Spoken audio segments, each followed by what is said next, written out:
땅이 혼돈하고 공허하며 흑암이 깊음 위에 있고 하나님의 영은 수면 위에 운행하시니라. 하나님이 이르시되 빛이 있으라 하시니 빛이 있었고 빛이 하나님 보시기에 좋았더라. 하나님이 빛과 어둠을 나누사 하나님이 빛을 낮이라 부르시고 어둠을 밤이라 부르시니라. 저녁이 되고 아침이 되니 이는 첫째 날이니라. 아멘. 주님, 이 땅과 만물을 만드시고 특별히 그곳에 우리를 만드사 세우시고 그 땅과 세상을 섬기며 다스리게 하시는 것을 감사합니다. 주님이 우리를 지으셨기에 우리가 주님을 알지 못하면 나를 알 수 없고 나를 알지 못하면 왜 살아야 하는가를 알 수 없을 텐데, 주님, 우리는 그 소중한 질문들을 잊은 채 눈앞의 일들에 분주하게만 살았음을 기억합니다. 빛이 있으라 하시니 빛이 있었고 그 빛이 하나님 보시기에 좋았다 하신 말씀을 기억합니다. 오늘 하나님을 알지 못하고 살아가는 우리의 모습들을 발견하나니 우리의 경험과 지식을 쫓아 살아가는 분주하게만 사는 우리의 모습들, 그래서 지쳐버린 우리의 몸과 마음을, 영혼을 고백하나니 다시 한번 주님 안에서 나 자신을 발견하게 하옵소서. 하나님을 경험하게 하시고 온전히 이 시간 성령 하나님, 우리의 예배를 받으시는 하나님을 배웁게 하시고 우리를 사랑하시는 하나님의 마음을 느낄 수 있도록 우리를 구별하여 주옵소서. 우리를 통하여 하나님의 영광이 나타나게 하시고 하나님의 기쁨 되게 하옵소서. 예수님의 이름으로 기원하옵나이다. 아멘. 찬송가 26장 하나님께 드립니다.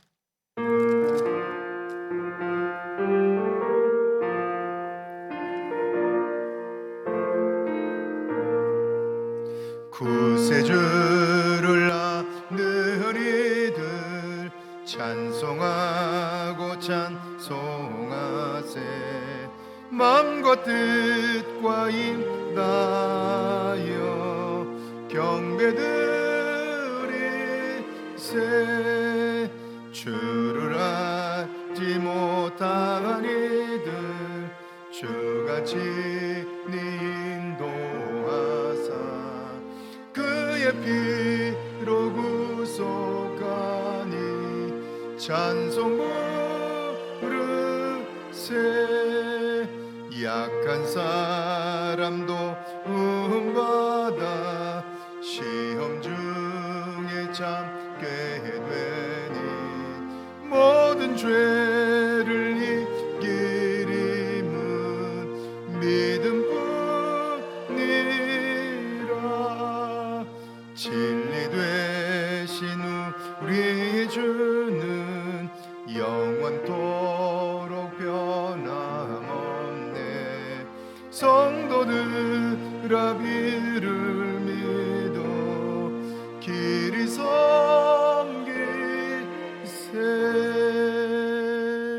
아멘. 교동문 5번 시편 8편 말씀입니다. 교동문 5번 시편 8편 말씀 교독합니다. 여호와 우리 주여, 주의 이름이 온 땅에 어찌 그리 아름다운지요. 주의 대적으로 말미암아 어린아이들과 젖먹이들의 입으로 권능을 세우시며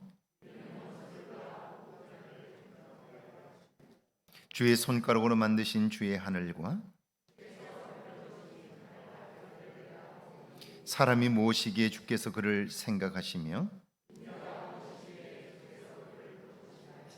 그를 하나님보다 조금 못하게 하시고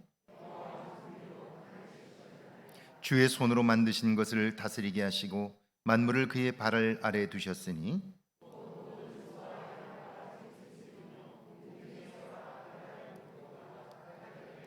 같이 읽습니다.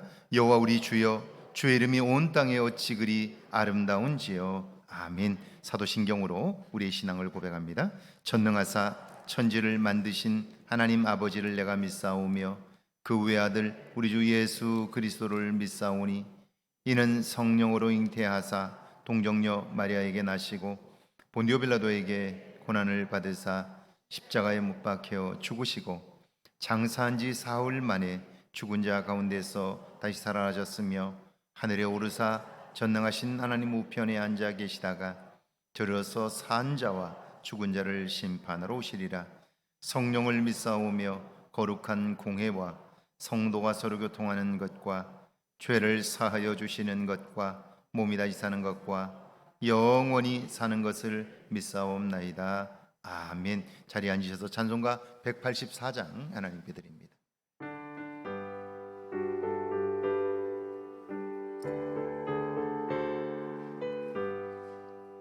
불길 같은 주 성령 간구하는 우리에게 지금 강림하소서. 영광 보여주소서. 성령이 여임하사 우리 영의 소원을 만족하게 하소서. 기다리는 우리에게 불러 충만하게 하소서. 주의 제단 부리에 우리 몸과 영혼과 우리가 가진 모든 것 지금 바치옵니다. 성령이 여임하사 우리 영의 소원을 만족하게 하소서. 기다리는 우리에게 불러 충만하게 하소서. 모든 것 다 바치고 비고빈 내 마음에 성령 충만하도록 주여 채워주소서. 성령이 여임하사 우리 영의 소원을 만족하게 하소서. 기다리는 우리에게 불러 충만하게 하소서. 구속하신 주께서 약속하신 성령을 믿고 간구하오니 지금 내려주소서. 성령이 여임하사 우리 영의 소원을 만족하게 하소서. 기다리는 우리에게 불러 충만하게 하소서. 아멘. 김채영 집사님 기도하십니다.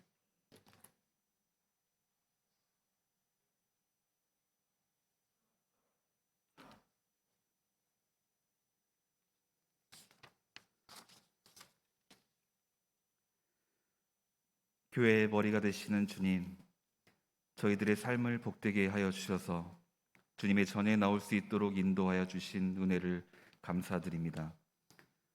산천이 푸르름을 더해가는 축복의 계절 6월에 주님의 사랑과 축복을 온몸에 담고 주님 앞에 엎드리게 하심을 감사드립니다.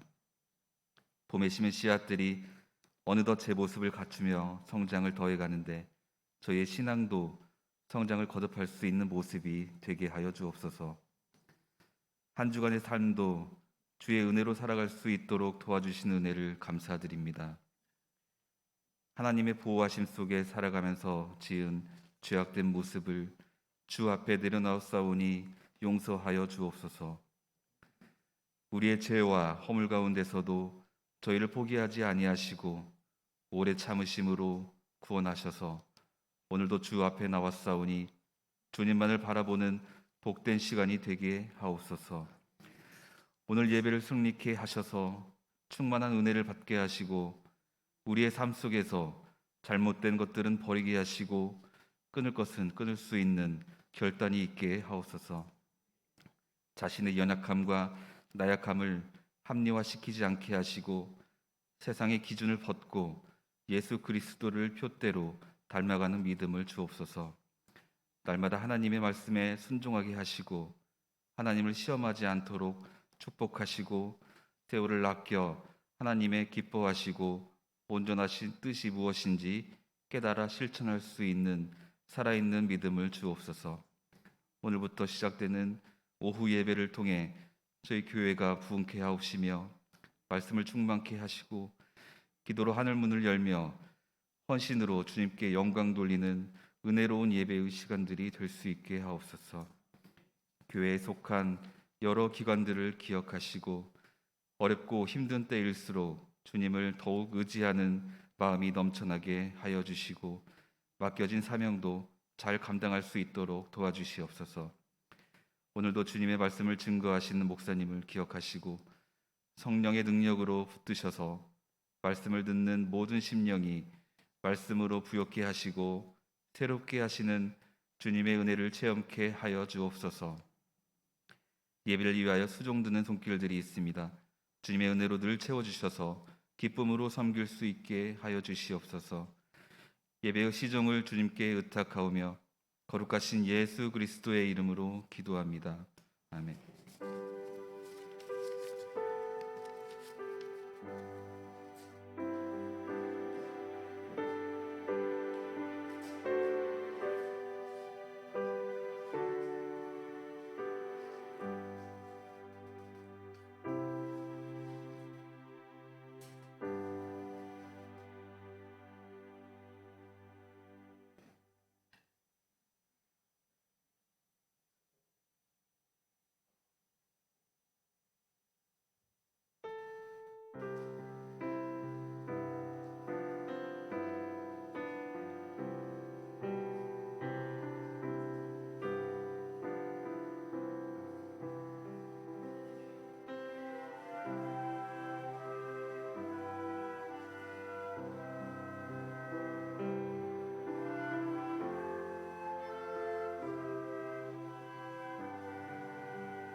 아멘. 우리 경례 박사께 고맙습니다. 할렐루야. 예배신 여러분들을 주의 이름으로 환영합니다. 오늘은 성령 강림 후 첫 번째 주일입니다. 성령의 임재를 통해 교회가 탄생하고 변화된 사람들을 통해 역사가 새로워졌듯이 오늘 성령 충만한 우리와 교회를 통해서 하나님은 새 일을 이루실 것을 기대합니다. 오늘은 총회와 노예 선교 주일로 지킵니다. 오늘 한국 교회가 있기까지 카나다 연합교회와 미국 장로교회 그리고 유럽의 교회들이 물심양면으로 돕고 헌신했습니다. 여러분 1970년대, 1980년대 한국 민주화 운동을 위해서 수많은 젊은이들이 희생하고 어려움을 겪었는데요. 그때 그 일을 후원했던 교회들이 유럽의 교회들이었습니다.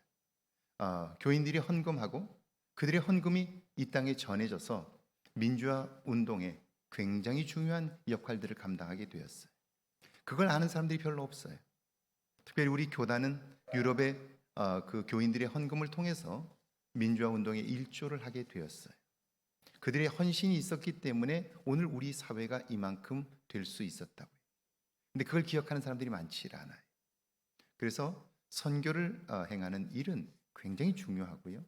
그 일이 하나님의 일이기에 그 일에 헌신하게 될 때 그 일은 놀라운 열매들을 맺게 됩니다. 여러분의 오늘의 헌금이 하나님의 선교와 그리고 하나님의 뜻을 이 땅에 이루는 데 귀하게 쓰여지게 될 것입니다. 오늘부터 코로나19로 닫았던 오후 예배와 전교인 공동 식사를 다시 시작합니다. 오후 예배를 준비하시는 당회원들과 식사를 준비하는 여신도에 감사를 드립니다. 일부 교육부서 예배 시간이 변경되었습니다. 아동부 주일 오후 1시 30분, 청년부는 토요일 오후 8시입니다. 주일 1부와 2부 예배를 위한 중보 기도자를 모집합니다. 아내 여러분들 받으셨죠? 중보 기도자 카드 모집하고 있습니다. 1부와 2부 예배 시간에 일부 지금 예배 시간에 내려가서 우리 기도실에서 이 예배를 위해서 기도할 겁니다. 여러분 지원해 주시고 함께 할 수 있기를 바랍니다.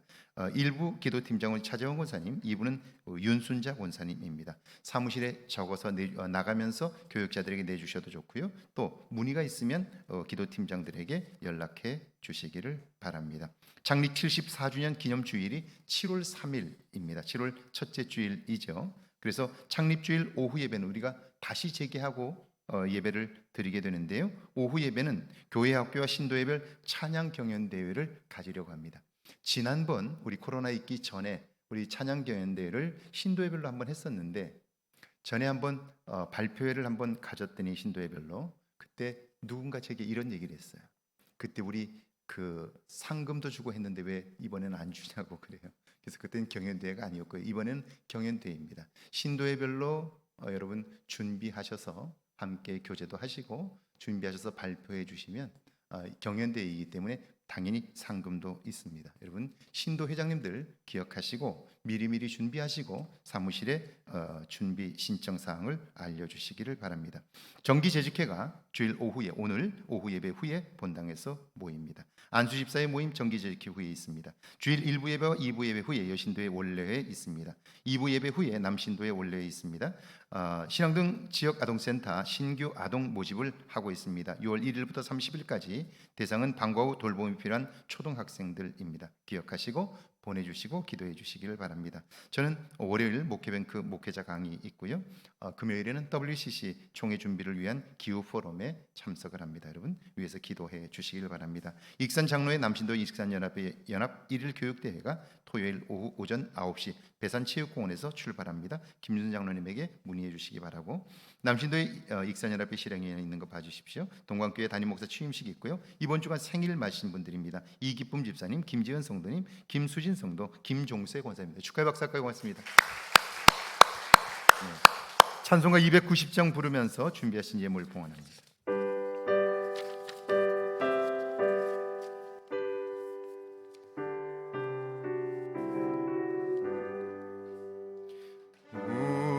우리는 주님을 늘 배반하나 내 주 예수 여전히 날 부르사 그 참되신 사랑을 베푸시나니 내 영제여 주님을 곧 따르라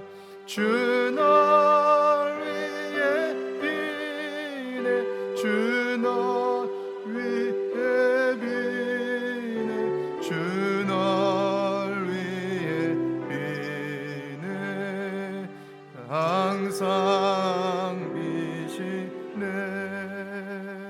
주께서 풍성한 은혜를 내려 내 영혼이 나날이 복받으니 주 예수를 너희도 구주로 섬겨 너 따르면 풍성한 복 받겠네 주 날 위해 비네 주 날 위해 비네 주 날 위해 비네 항상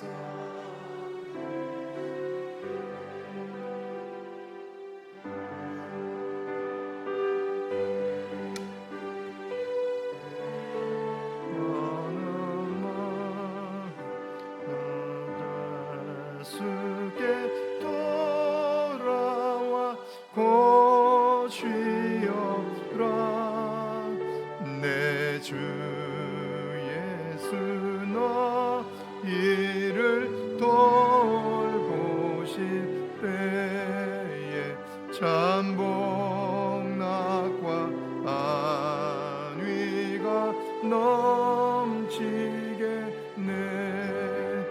주 날 위해 비네 주 날 위해 비네 주 날 위해 비네 항상 비시네 아멘. 전영희 목사님 감사의 물 되었습니다. 추도 예배 드리고 감사의 조인식 김희숙 권사님 추도 예배 어머님의 빈자리를 주님의 은혜로 채워주시니 감사합니다. 이성복 이성남 집사님 가정 박정순 집사님 하나님의 은혜 감사합니다. 문정숙 권사님 남공선이 집사님 손말순 권사님 박선호 신미선 집사님 큰 믿음으로 승리하게 하소서 박동기 황은순 집사님 무명으로 총회 선교주일 예물을 드렸습니다. 1,000번째 드립니다. 주님 이 땅을 사는 동안 주의 은혜를 알게 하시고 주의 도우심을 힘입어 살도록 우리를 이끄시니 감사합니다.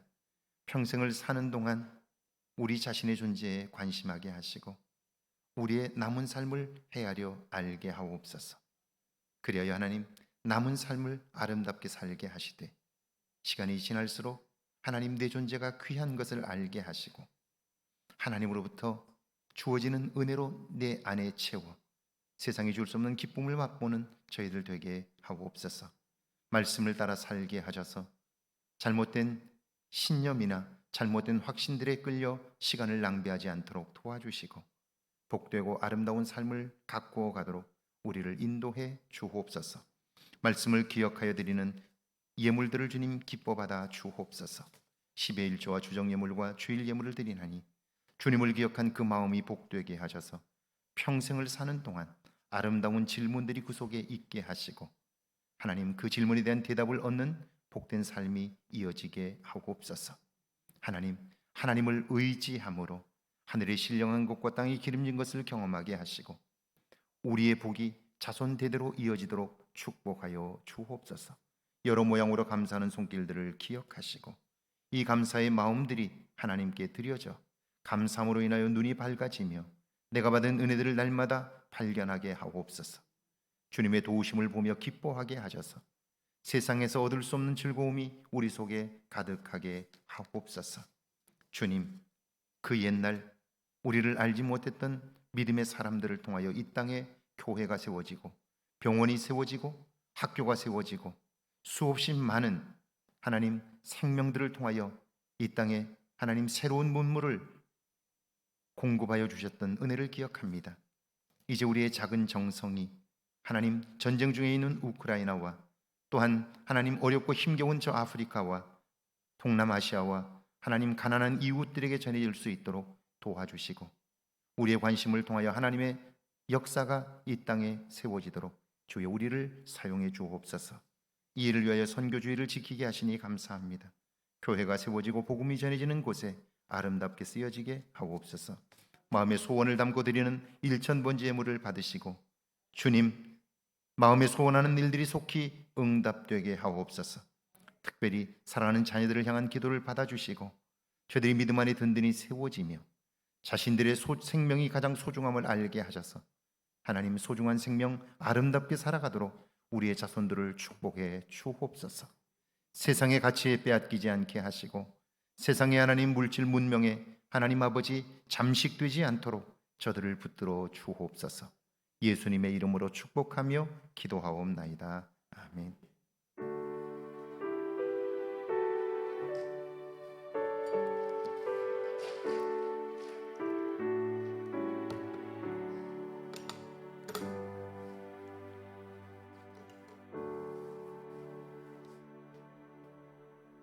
오늘 저희에게 주시는 하나님의 말씀은 디모데후서 2장 11절에서 15절까지 말씀, 사무엘하 6장 20절에서 23절까지 말씀입니다.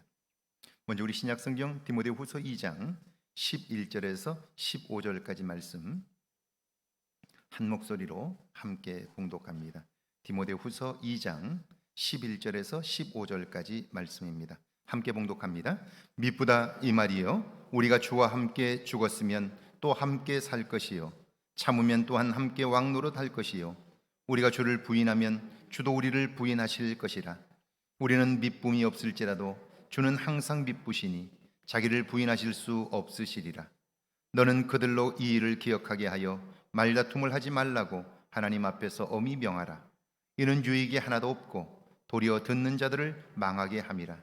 너는 진리의 말씀을 옳게 분별하며 부끄러울 것이 없는 일꾼으로 인정된 자로 자신을 하나님 앞에 드리기를 힘쓰라. 아멘. 구약성경 사무엘하 6장 20절에서 23절까지 말씀입니다. 사무엘하 6장 20절에서 23절까지 말씀입니다. 함께 봉독합니다. 다윗이 자기의 가족에게 축복하러 돌아오매 사울의 딸 미갈이 나와서 다윗을 맞으며 이르되 이스라엘 왕이 오늘 어떻게 영화로우신지 방탕한 자가 염치 없이 자기의 몸을 드러내는 것처럼 오늘 그의 신복의 계집종의 눈앞에서 몸을 드러내셨도다 하니 다윗이 미갈에게 이르되 이는 여호와 앞에서 한 것이니라. 그가 내 아버지와 그의 온 집을 버리시고 나를 택하사 나를 여호와의 백성 이스라엘의 주권자로 삼으셨으니 내가 여호와 앞에서 뛰놀리라. 내가 이보다 더 낮아져서 스스로 천하게 보일지라도 내가 말한 바 계집종에게는 내가 높임을 받으리라 한지라. 그러므로 사울의 딸 미갈이 죽는 날까지 그에게 자식이 없으니라. 아멘. 하나님의 말씀입니다. 할렐루야. 이번 한 주간에도 하나님의 은혜와 사랑이 여러분과 여러분의 가정에 넘치기를 주의 이름으로 축원합니다. 축원합니다. 우리 앞뒤 옆사람 인사할까요? 만나서 반갑습니다. 한 주간도 평안하십시오.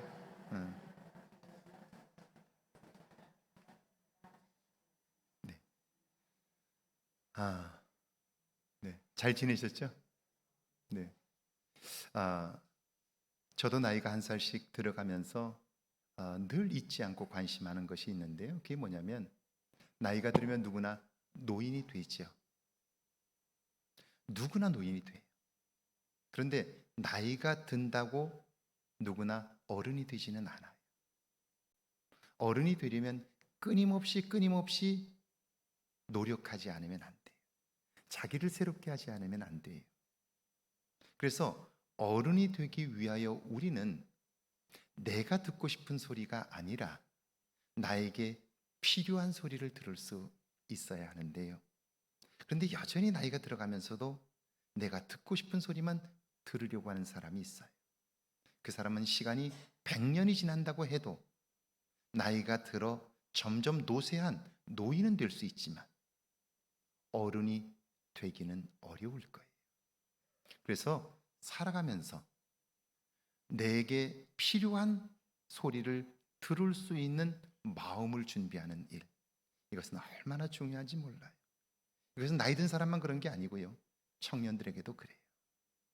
나에게 정말 필요한 말, 내가 듣고 싶은 소리가 아니라 나에게 꼭 지금 필요한 말들을 들을 수 있는 마음, 그 마음이 없다면 우리 안에 성장도 변화도 없는 거죠. 그냥 나이만 먹게 되는 경우에. 제가 주변에 은퇴하시고 나이 드신 분들을 참 관심 있게 봐요. 근데 불행할 이유가 단 하나도 없어요. 그런데 함께 살지 못하니까 불행해지더라고요. 나이가 들면서 나에게 필요한 말을 드려야 하는 이유는 함께 더불어 살 수 있어야 나이가 들어도 젊어도 사는 삶이 풍성해지는데요. 그런데 나에게 필요한 말을 들을 수 있는 마음이 준비되지 않으면 그러면 삶은 점점 힘겨워진다 하는 거죠. 이번 한 주간 여러분 묵상해 볼 수 있으면 좋겠어요. 내가 듣고 싶은 소리는 무엇이고 나에게 필요한 말은 무엇인지 이걸 묵상하면서 이번 한 주간 여러분에게 필요한 소리가 들려지기를 주의 이름으로 축원합니다. 관심은 사랑이라는 말이 있습니다. 이 말이 맞는다면 누군가를 향한 진심을 담은 관심은요 위대한 사건을 만듭니다. 왜냐하면 사랑은 강력한 힘이 있기 때문이지요. 지난 주간에 저희 집사님 한 분이 제게 글을 보내주셨는데요. 그 글에 보면 이런 감동적인 이야기가 있습니다. 카나다에 살고 있는 노신사가 현대자동차를 구매하겠다고 그 딜러십의 매장을 방문했습니다.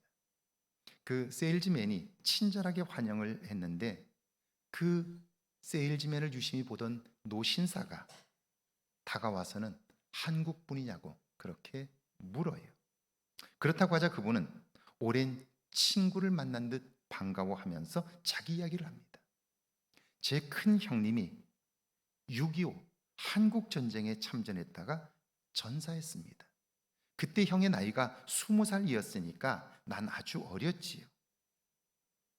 그러다가 전사 통보를 받았는데 한국에 가볼 수도 없었고 그래서 어디에 묻혔는지조차 알지 못합니다. 그래요. 세월이 지났지만 지금도 형을 잊을 수 없다고 말하면서 형이 목숨 걸고 지킨 한국을 사랑한다는 거예요. 와본 적도 없어요. 알지도 못해요. 그런 나라에 형이 와서 전쟁에 참전해서 죽었어요. 자기 형이 죽은 그 나라를 알지도 못하는데 사랑한다는 거예요. 감동적이지 않습니까? 알지도 못하는 나라. 사실상 아무런 대가도 없이 희생했잖아요. 그분의 눈에 눈물이 맺혔는데요. 그걸 본 자동차 세일즈맨 신상목 씨는 그 말을 듣고 눈물을 보니까 가슴이 찡한 거예요. 혹시 형님의 성함을 아십니까? 그러자 그분은요, 내 형님의 이름은 로이 더글라스 엘리엇이라고 이야기를 해줘요. 차량 계약은 끝났고요. 이제 3일 후면 자동차를 인수하게 됩니다. 신상목 씨는 그분의 눈물을 잊을 수가 없어요. 그래서 돕고 싶은 마음이 들어서 여기저기 수소문을 합니다. 그런데 아는 것이라고는 그의 이름 R.D. 엘리엇과 1953년에 전사했다는 것, 그리고 그가 캐나다 연합군 소속이었다는 것이 전부입니다. 게다가 아는 것도 별로 없지만 주어진 시간은 3일밖에 없습니다. 시간이 없어요. 자, 그 3일 안에 그분의 신원과 그분에 관한 것들을 찾아야 차량을 인도하면서 소식을 전해줄 수 있는 거죠. 이게 가능할까요? 차량을 인도하는 날 아침까지 별다른 성과가 없었어요. 마지막으로 이 신상목 씨는요, 부산에 있는 유엔 기념공원 사이트를 방문했어요. 홈페이지를 보는데요, 마침 전몰 용사의 리스트가 있습니다. 두근거리는 마음으로 로이 더글라스 엘리엇이라고 쳤습니다. 저도 홈페이지를 방문해 봤어요. 그리고 R.D. 엘리엇이라는 이름을 제가 쳐보니까, 검색해 보니까 이렇게 나와요. 그는 캐나다 제2보병대대에 속한 R.D. 엘리엇이고요, 계급은 상병이었습니다. 이분이 속한 부대는 1951년 4월 가평 전투를 승리로 이끌어 큰 공을 세웠습니다. 6.25 당시 이 가평에서 이 캐나다 군대가 보병여단이 특별히 그 북한군을, 남하는 북한군을 저지했는데 이 캐나다 군인으로 인해서 굉장히 오랫동안 남한의 군대들은, 연합군들은 전열을 정비할 수 있었고요. 큰 승리를 거두었던 기록이 있었습니다. 신상목 씨는 형님의 선명한 이름과 묘비까지 나와 있는 사진을 액자에 담았습니다.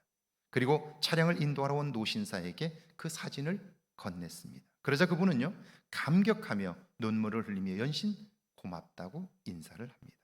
그러자 신상목 씨는 아니라고, 형님 같은 분이 계셨기에 오늘 제가 여기에 있습니다. 오히려 제가 고맙습니다. 그래요. 신상목 씨는 페이스북에 이런 내용의 글을 올렸고요. 그 글을 본 사람들마다 감동을 받았습니다. 이 내용이 사람들에게 회자되기 시작하면서 대한민국 국가보훈처는 동생 엘리엇을 한국에 초대합니다. 그리고 그에게 정식으로 대한민국의 이름으로 감사의 인사를 건넸고요. 당연히 형님이 묻힌 부산 유엔 기념공원도 방문을 했습니다. 작은 관심, 이것이 두 사람뿐 아니라 그 이야기를 듣는 사람 모두의 마음까지 따뜻하게 했지요.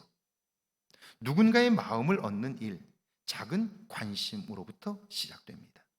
진실한 마음을 그곳에 담으면요, 그것이 아름다운 사건이 되어서 듣는 사람들, 그리고 그 이야기를 읽는 사람들의 마음을 새롭게 하는 거죠.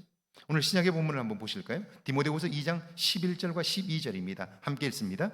미쁘다 이 말이요, 우리가 주와 함께 죽었으면 또 함께 살 것이요, 참으면 또한 함께 왕노릇할 것이요, 우리가 주를 부인하면 주도 우리를 부인하실 것이다. 미쁘다 이 말이요, 이 말은 여기 믿을 만한 말씀이 있다는 뜻이에요. 믿을 만한 말씀, 그것은 머리에서 온 생각이 아닙니다. 그렇다고 묵상을 통해서 얻어진 것도 아니에요. 처절하게 찢기신 예수 그리스도의 희생, 예루살렘 성을 보며 우셨던 몸으로 검증하신 말씀입니다. 그래서 그분의 그 말씀을 전해받아 자기 자신이 새로워진 사도 바울은 그분의 말씀은 믿을 만하다라고 자신 있게 이야기를 하는 거예요. 그렇다면 그가 말하는 믿을 만한 말씀의 내용이 뭘까요? 그 첫 번째가 주와 함께 죽으면 또한 주와 함께 산다는 거예요. 이때 죽는다는 말은 자기 부정입니다. 예수님의 시선과 말씀으로 자기 생각을 포기하는 거예요. 사실 경건 훈련이나 신앙생활의 목적이 여기에 있습니다. 그러니까 이걸 믿고, 그리고 그 말씀을 가지고 내 생각과 달라도 한번 살아보면, 말씀대로 행하여 보면 이 말씀이 사실이라는 것을, 믿을 만하다는 것을 몸으로 경험하게 된다, 이런 이야기이죠. 자기 생각에는 그가 한다고 뭐가 되겠어? 이런 생각이 들지만, 그러나 이것이 믿을 만한 말씀이다, 이렇게 하면 된다 라고 말씀하기 때문에 안 된다는 내 생각을 포기하고 부정하고 주님의 말씀을 따라 행하게 될 때, 그때 우리는 믿을 만하다는 말씀이 내 삶에서 검증되는 것을, 확인되는 것을 발견하게 된다, 이런 이야기. 오래전 서울 한신교회에서 사역할 때였습니다. 제가 교회 직원들을 일주일에 한 번씩 만나 예배를 인도했는데요, 그 중에 특별히 제 눈에 띄는 분이 계셨습니다. 그분은 항상 제 사무실에서 예배를 드릴 때 저와 눈을 마주치지 못하고요, 교회에서 일만 하셔요. 그러니까 교회가 청소하는 일을 그분에게 맡겨서 일을 하니까요, 그분이 신앙이 있는 분인지 교회를 다니는 분인지 잘 몰라요. 제가 관심 있게 보니까 거의 예배를 참석하지 않아요. 그런데 누구도 교회 안에서 그것에 관해서 주의 깊게 보지도 않았어요. 어느 날 그분을 제 방으로 불렀습니다. 어떻게 사는지, 가족들은 누가 있는지 이것저것 물었습니다. 그랬더니 한마디로 말하면 살고 싶지 않다는 거예요. 살고 싶지 않다는 거예요, 자기는. 그래서 왜 그러느냐고 이야기를 들어보니까 그 상황이 그럴만 했습니다.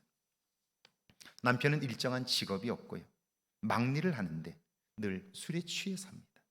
술 마시면 어때요? 폭력을 행사합니다. 아들이 하나 있는데 아들은 고등학생입니다. 공부하는 담을 쌓고 살아요. 자주 사고를 쳐요. 그러니까 뭉텅이 돈이 들어가고요, 경찰서에 왔다 갔다 해야 되고요, 이런 일들이 빈번하게 생기는 거예요. 게다가 자기는 교회에서 청소를 하고 있습니다. 초라하고 부끄럽지요. 배운 것이 없으니까 많이 배운 강남 교인들과 말도 섞지를 못하는 거예요. 사는 재미가 있을 수 없습니다. 여러분, 이런 분도 새롭게 되어 주님과 함께 살 수 있을까요?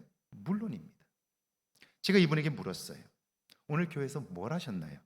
그랬더니 계단 청소를 하셨대요. 그래서 제가 그 계단은 어디로 가는 곳이죠? 물었더니 4층 본당으로 가는 곳입니다. 그래요. 왜 사람들이 그곳으로 가나요? 그랬더니 예배 드리러 간대요. 그때 제가 그분에게 말씀드렸어요. 그렇다면 자매님은 지금 교인들이 하나님을 만나러 가는 길을 닫고 있습니다. 청소하는 것이 아니라 사람들이 하나님을 만나러 가는 그 길을 닫고 있습니다.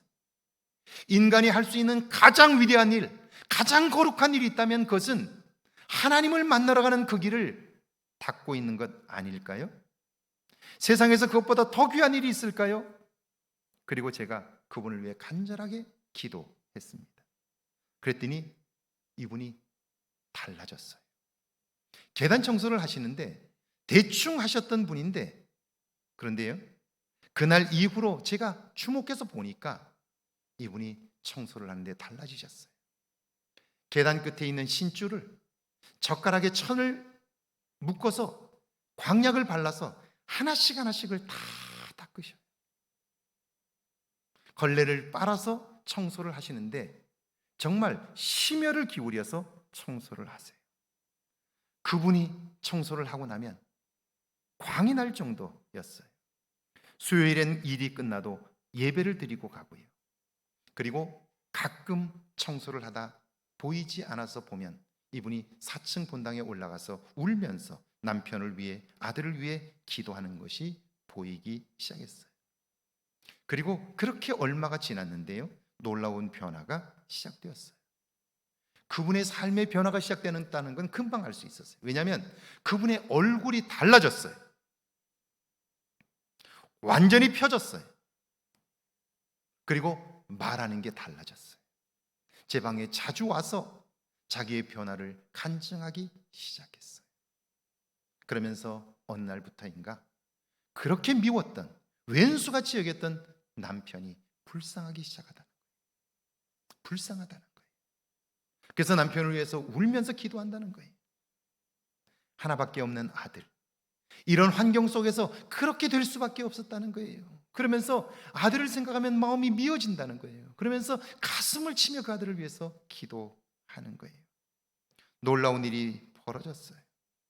남편이 어느 날 술을 끊었고요, 아들이 어머니에게 순종하기 시작합니다.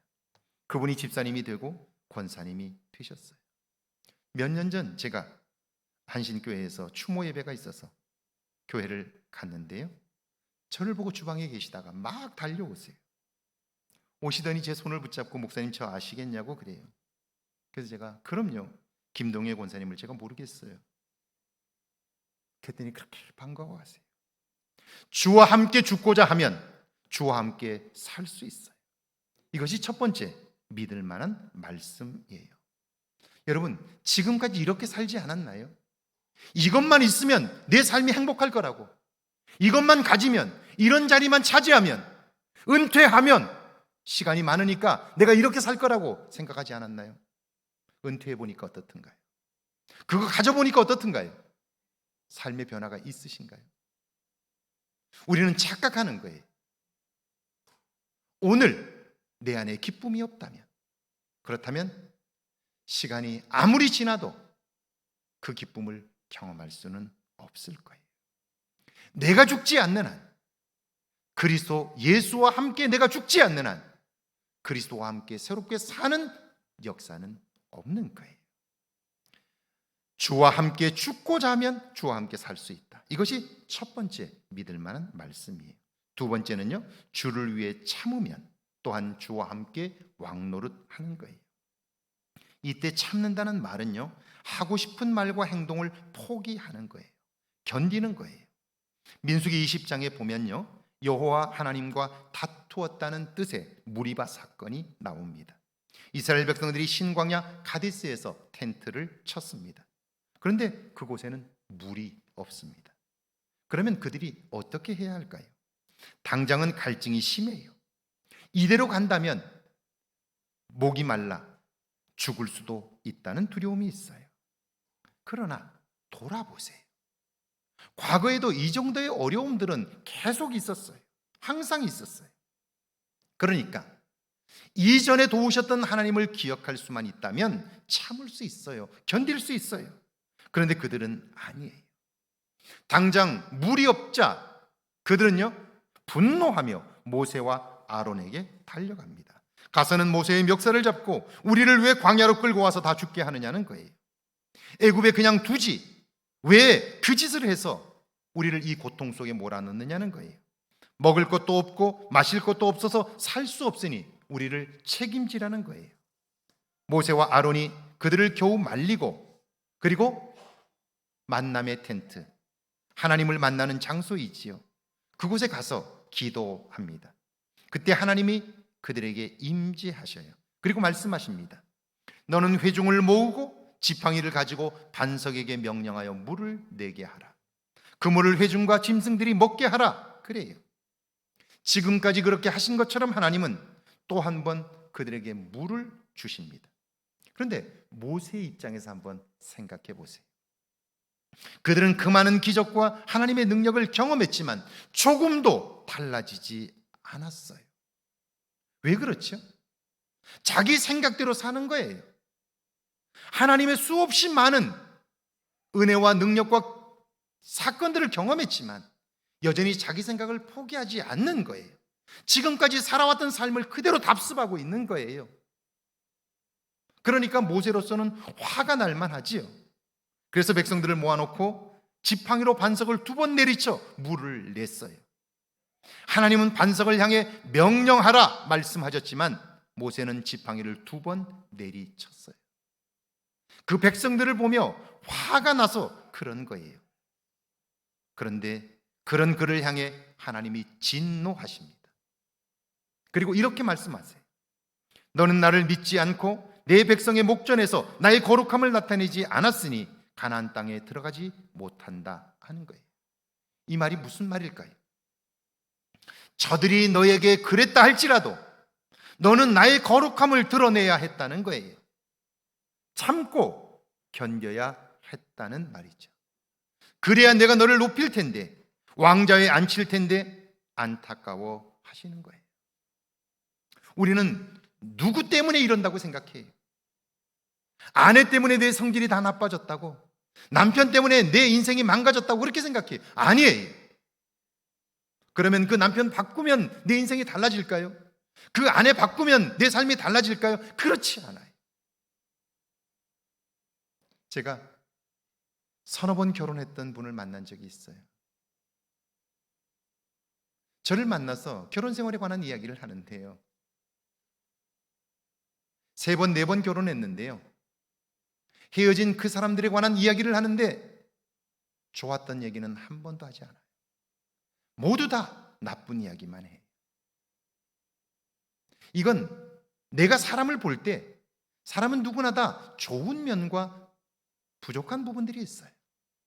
그런데 내가 보는 것이 좋은 면을 보는 것이 아니라 부정적인 모습만 보는 거예요. 내 시선이 왜곡된 거예요.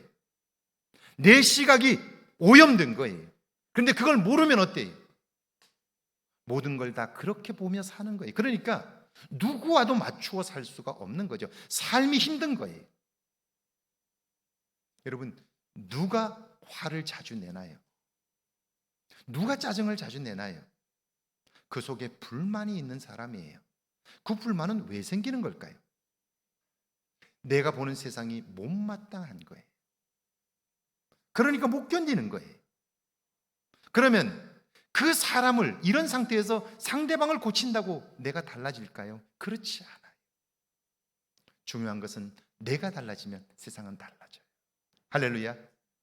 그래서 하나님은 모세를 향하여 이 말씀을 하시는 거예요. 참고 견디면 반드시 하나님께서 높은 자리를 차지하게 하신다는 거예요. 하나님께서 모세를 향해서 누가 어떻게 하든지 너는 그것을 너가 참고 견디는 훈련의 시간으로 삼았어야 한다는 거예요. 그래야 내가 너를 높일 수 있었다는 거죠. 사도 바울은 그래서 이렇게 말씀합니다. 우리가 환난 중에도 즐거워하나니 이는 환난은 인내를, 인내는 연단은, 연단을 소망을 이루는 줄 알미니라. 주 안에서의 인내는 반드시 우리를 소망으로 인도해요. 그래서 그 다음에 이렇게 말씀하죠. 만일 우리가 주를 부인하면 주도 우리를 부인하실 것이다. 견디지 못하면, 하나님이 우리를 향하여 아무리 좋은 것을 준비했다 해도 견디지 못하면, 우리가 스스로 발로 걷어차면 하나님은 그 열매를 준비하셨으나 그 열매가 우리 것이 되지 못한다 하는 거예요. 13절에서 15절을 같이 한번 읽어볼까요? 13절에서 15절입니다. 우리는 미쁨이 없을지라도 주는 항상 미쁘시니 자기를 부인하실 수 없으리라. 너는 그들로 이 일을 기억하게 하여 말다툼을 하지 말라고 하나님 앞에서 엄히 명하라. 이는 유익이 하나도 없고 도리어 듣는 자들을 망하게 함이라. 너는 진리의 말씀을 옳게 분별하며 부끄러울 것이 없는 일꾼으로 인정된 자로 자신을 하나님 앞에 드리기를 힘쓰라. 우리는 항상 믿음에 실패하지만 하나님 그렇지 않으시니 약속하신 하나님을 신뢰하라는 거예요. 그 일에 관해서는 논쟁하지 말고 말과 행동으로 본을 보이라는 거예요. 다시 말하면 하나님께 인정을 받으라는 거예요. 오늘 구약의 본문인데요, 사무엘하 6장 20절입니다. 같이 한번 읽습니다. 20절 말씀입니다. 다윗이 자기의 가족에게 축복하러 돌아오매 사울의 딸 미갈이 나와서 다윗을 맞으며 이르되 이스라엘 왕이 오늘 어떻게 영화로우신지 방탕한 자가 염치 없이 자기의 몸을 드러내신 것처럼 오늘 그의 신복의 계집종의 눈앞에서 몸을 드러내셨도다 하니. 지금 다윗은요, 가슴 벅찬 감동을 느끼고 있어요. 그토록 영원하던 하나님의 법궤를 모셨고요, 이제 하나님이 인도하실 새로운 이스라엘의 미래를 꿈꾸고 있기 때문이에요. 이제 하나님이 나를 어떻게 인도하실까? 이 나라를 어떻게 축복하실까? 그걸 생각만 해도 좋은 거예요. 그래서 가슴 벅찬 감동을 안고 백성들을 축복하고 가정에 돌아와 자녀들을 축복하고 가족들을 축복하려고 기뻐하며 달려온 거예요. 생각해 보세요. 양을 치던 자신을 여기까지 인도하신 하나님은 생각만 해도 가슴이 뭉클하지요. 백성들과 함께한 축제를 마치고 가족들을 축복하기 위해서 달려오면서 무슨 생각이 들었을까요? 오늘 양을 치던 나를 이렇게 축복하신 하나님이 이제 내 자녀들을 통해서 어떤 일을 이루실까 생각만 해도 가슴이 벌컹벌컹 뛰는 거예요. 그래서 기쁨으로 달려온 거예요. 그런데 모두가 기뻐해도 여전히 불만인 사람이 있지요. 기뻐하는 그곳에 찬물을 끼얹는 사람이 있어요. 부인 미갈이 그렇습니다. 기뻐하며 돌아온 다윗에게 미갈이 조롱하듯 말합니다. 제 표현으로 한번 이야기해 볼게요. 왕이면 채통을 지켜야지. 그게 뭡니까? 속살이 다 나오고 정말 창피해서 못 살겠어요. 지금 미갈은 자기 생각에 사로잡혀 다윗이 기뻐하고 감격하는 걸 보지 못하는 거예요. 여러분, 미갈은 지금 자기가 보고 싶은 것만 보는 거예요. 근데 정말 보아야 할 건 뭔가요? 지금 다윗은 하나님 때문에 기뻐하고 감격하고 있잖아요. 나를 이렇게 축복하신 하나님 때문에 주체하지 못하는 기쁨이 그 속에 있는데 그게 보이질 않아요. 이제 나를 축복하신 하나님이 내 가정과 내 자녀들을 얼마나 축복할까? 가슴 벅찬 마음으로 지금 설레는 마음으로 그 자녀를 축복하고 내 가족들을 축복하려고 하는 그 마음은 보이지 않는 거예요. 자기의 마음이 기울어져 있어서 자기가 보고 싶은 것밖에 보질 못하는 거예요. 이게 불행한 이유인 거죠. 근데 자기를 보지 못하니까 정말 보아야 할 것은 기뻐하며 감격하고 축복하신 하나님을 기뻐하는 다윗을 보아야 하는데, 그걸 보지 못하니까 모두가 기뻐하는 자리에서도 그는 불평을 하고 원망을 하게 되는 거예요. 지금 미갈은 자신의 생각에 사로잡혀 다윗이 기뻐하고 감격하는 걸 보지 못하는 거예요. 그래서 찬물을 끼얹는 거예요. 살면서 이런 경우들이 얼마나 많은지 몰라요. 그러니까 내가 죽지 않으면 그리스도와 함께 사는 능력도 경험할 수 없는 거죠. 주일 아침에 아이가 일어나질 않아요. 깨워도 일어나질 않아요. 그래서 엄마는요, 주일 아침 예배에 늦지 않도록 하기 위해서 빨리 일어나라고, 예배에 늦지 않으면 10,000원 주겠다고 그래요. 그러니까 10,000원이라는 말에 벌떡 일어났고요, 준비해서 집을 나섭니다. 엄마는 약속한 대로 10,000원짜리 하나를 주면서 끝나고 올 때 이걸로 사 먹어도 좋다고 10,000원짜리 하나를 줘요.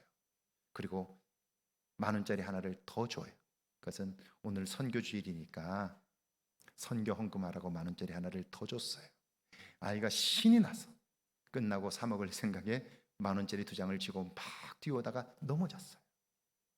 넘어지는 바람에 손에 쥐었던 10,000원짜리 2장을 탁 놓쳤어요. 마침 바람이 불어서 10,000원짜리가 날아가요. 쫓아가서 하나는 잡았는데 하나는 하수구 밑에 깊이 빠졌어요. 꺼낼 수가 없어요. 그러자 아이가 툭 털고 일어나면서 이렇게 말해요.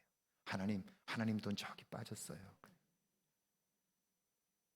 내 돈은 어디 있고요? 내 돈은 손에 쥐고 있고요. 오늘 우리가 이렇게 살고 있지 않나요? 하나님을 믿는다고 하나 여전히 내 중심으로 살고 있지 않나요? 과거의 습관대로 살고 있지 않나요? 한치도 내가 변하려고 하지 않고 하나님도 나에게 맞춰달라고 요구하고 있지는 않느냐 하는 거예요. 미갈이 그래요. 나 중심이에요. 그런데 다윗은 어때요? 21절과 22절입니다. 함께 읽습니다. 다윗이 미갈에게 이르되 이는 여호와 앞에서 한 것이니라.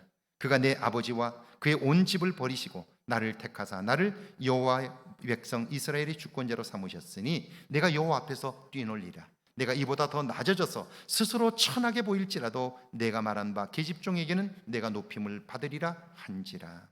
지금 미갈은 사람의 눈을 의식해요. 체면을 생각해요. 그런데 다윗은 어때요?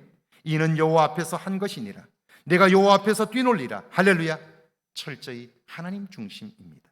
하나님을 의식하며 사는 거예요. 그러니까 하나님께 인정받을 수밖에 없지요. 그러면서 다윗은 하나님을 기쁘시게 하는 일이라면 내 체면이 구겨져도 천하게 보여도 좋다는 거예요.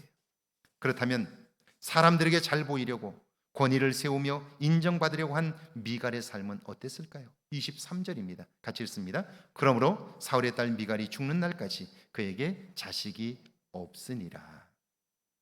이 말씀은 하나님이 그에게 자식을 주지 않으셨다는 말씀도 되지만 이것 때문에 미갈은 다윗의 사랑도 받지 못했다는 거예요. 남편의 진심으로 사랑을 받지 못했다는 거예요. 제가 목회를 하면서 부부들의 관심을 가지고 관찰을 하지요.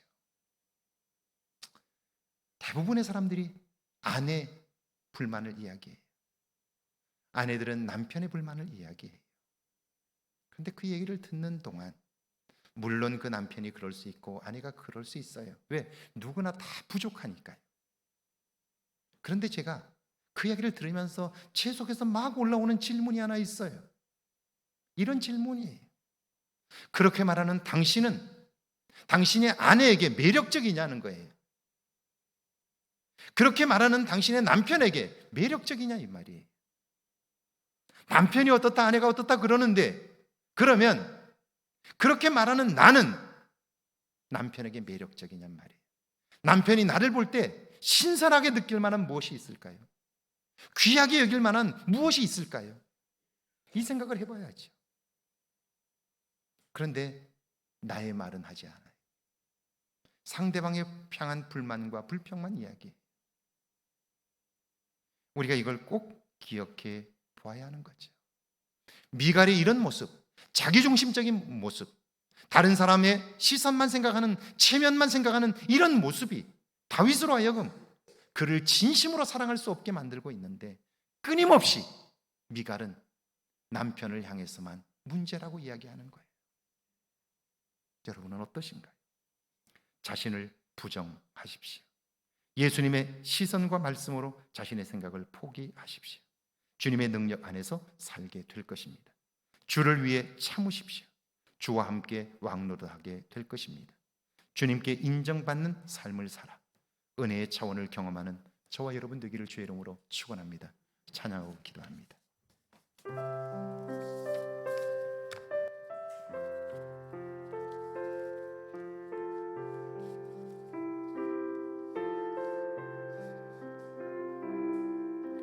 이제 내가 살아도 주 위에 살고,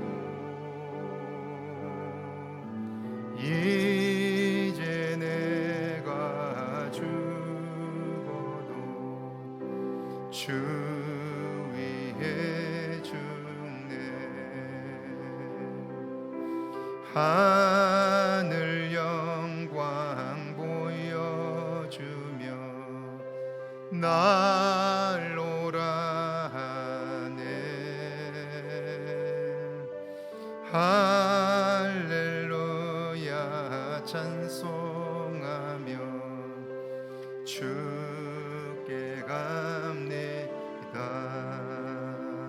그러므로 나는 사나 죽으나 주님의 것이요, 사나 죽으나 사나 죽으나 날 위해 빌리신 내 주님의 것이요. 그러므로 나는 사나 죽으나 주님의 것이요, 사나 죽으나 사나 죽으나 날 위해 피 흘리신 내 주님의 것이. 우리 이 시간 오늘 말씀을 기억하면서 함께 기도할 텐데요, 우리 함께 기도할까요? 제가 여러분에게 이렇게 얘기 드려 볼게요. 제가 말씀드렸던 김동애 권사님, 청소하셨던 분이시죠. 어떻게 그 남편이 술을 끊고 변했을까요? 사고치던 아들이 어떻게 달라졌을까요? 물론 기도에 응답하셔서 하나님이 도와주셔서 달라졌을 거예요. 그러나 김동애 권사님이 달라지지 않았는데 그들이 달라질까요? 아니에요. 저는 그 남편과 아들이 달라졌던 이유를, 물론 하나님의 도우심 때문이지만요, 하나님이 그들을 새롭게 하기 위하여 김동애 권사님을 먼저 바꾸셨어요. 그의 얼굴이 달라졌어요. 삶의 기쁨이 넘쳤어요. 그리고 세상을 보는 눈이 달라졌고 남편과 아들을 보는 눈이 달라졌어요. 전에는 그렇게 폭력을 행사하는 남편이 미웠어요. 술만 먹는 남편이 미워서 뵈기 싫었어요. 그러니까 그 싫은 눈빛을 남편도 기억하고 있어요. 그런데 기도하면서 하나님이 그 마음을 바꾸셨어요. 미운 것이 아니라 불쌍하게 여겼어요. 그리고 왜 하나님이 그 남편을 만나게 하셨을까를 생각하면서요, 그런 남편이지만 그를 섬기라고 나를 만나게 하셨다고 믿게 되었고요, 남편을 대하는 태도가 달라진 거예요. 사고치는 아들을 보면서 늘 꾸지람만 했어요. 불평만 했어요. 야단만 쳤어요. 그런데 오늘 내 가정 때문에 그 아이가 희생양이 되었다는 걸 알게 된 거예요, 기도하면서. 그리고 그 아이가 우리 때문에 이렇게 되었다는 걸 좋은 가정에서 태어나서 성장했더라면 그 아이는 좋은 아이가 되었을 텐데 나 때문이라고 생각하니까요, 그 아이를 왜 진심으로 울 수 있게 된 거예요. 그리고 아이에게 미안하다고 이야기를 하고요, 만날 때마다 그 아이를 안아주는 거예요. 엄마가 미안하다고. 좋은 가정에 태어났더라면 네가 건강하게 잘 살 텐데. 아이를 안아주고 미안하다고 이야기를 하는 거예요. 이게 아이의 마음을 움직이는 거예요. 결국 남편과 아들이 달라진 거예요. 하나님이 도와주셨어요. 그런데 하나님의 도움은 남편을 미워하고 자식을 향해서 짜증과 원망만 있었던 그 마음을 바꿔놓는 것부터 시작이 되었다. 오늘 여러분 남은 삶이라도 행복해야 되지 않겠어요? 여러분이 바뀌지 않는 한 여러분의 삶의 변화는 없는 거예요. 여러분이 하나님의 인정받는 사람들이 된다면요, 여러분의 주변도 달라지게 될 거예요. 여러분의 인생은 달라지게 될 거예요. 이게 믿을 만한 말씀이라고요. 오늘 말씀을 기억하면서 한번 진심으로 기도하길 원해요. 우리 오늘 말씀을 기억하면서 조용히 한번 같이 기도합니다. 내가 변하지 않는 한 세상은 달라지지 않습니다. 환경도 변하지 않습니다. 하나님은 오늘 저와 여러분을 바꾸기를 원하세요. 함께 기도합니다.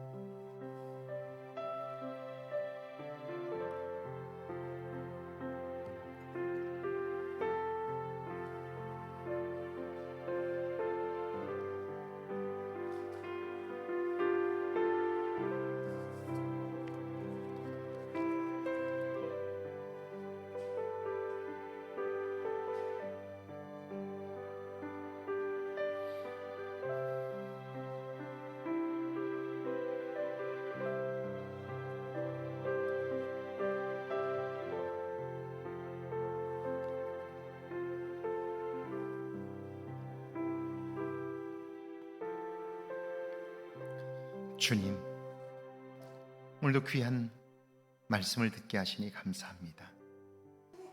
내가 그리스도와 함께 죽으면 그리스도와 함께 살 수 있음을 알게 하시니 감사합니다. 내가 그리스도의 이름으로 참고 견디면 하나님께서 나를 반드시 왕으로 세우시고 나를 새롭게 하실 것을 믿습니다. 이제 나를 돌아보게 하시고 내 삶의 새로운 변화가 시작되게 하옵소서. 지금은 우리 주 예수 그리스도의 은혜와 하나님 아버지의 크고 놀라우신 사랑하심과 성령의 도우시고 함께 하시는 은총의 역사가 이제 내 안의 변화를 구하며 하나님의 인도하심을 받아 살기를 다짐하는 주의 모든 백성들과 가정과 일터와 우리의 교회 위에, 우리가 사는 이곳 아름다운 황동과 익산과 이 땅과 온 세계 위에 이제로부터 영원토록 함께 계실지어다. 아멘.